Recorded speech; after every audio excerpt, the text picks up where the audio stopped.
يا حامل القرآن.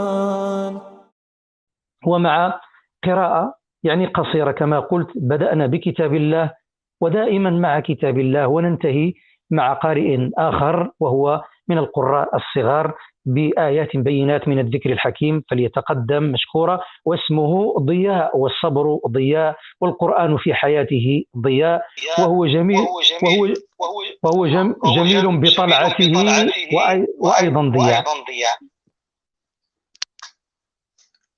مشكورا سي ضياء. السلام عليكم ورحمة الله تعالى وبركاته. اسمي محمد ضياء المجعوف من مدينة تطوان.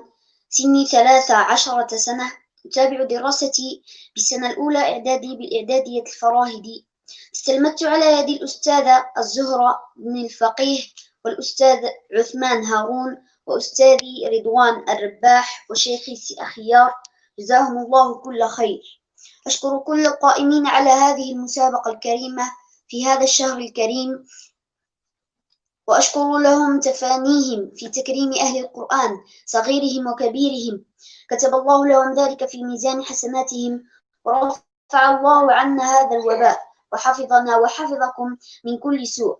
سأقرأ بحول الله من الآية 63 من سورة الفرقان. أعوذ بالله من الشيطان الرجيم.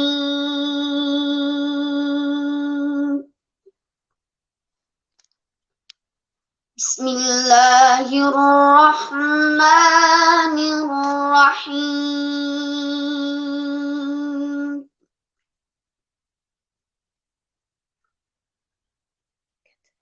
وعباد الرحمن الذين يمشون على الأرض هونا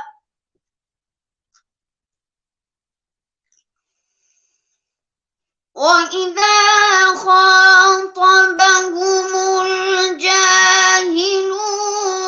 قالوا سلاما.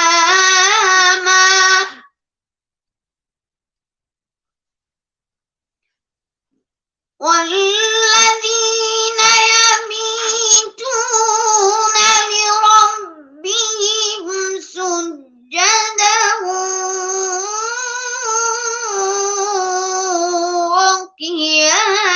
وقياما.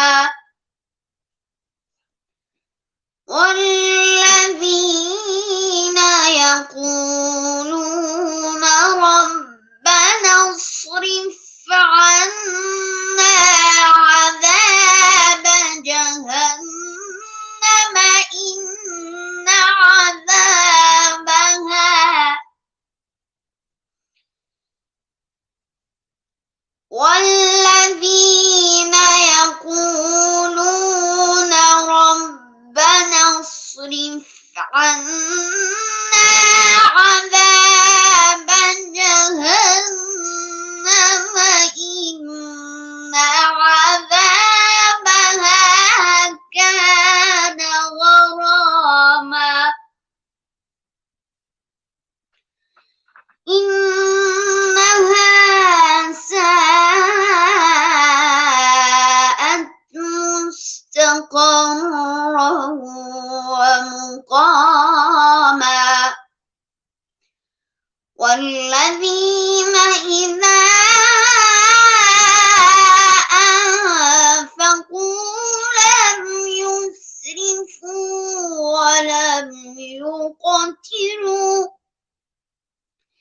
لم يسرفوا ولم يقتروا وكان بين ذلك قواما.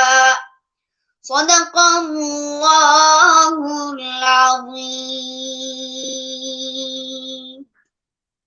صدق الله العظيم وبلغ الكريم.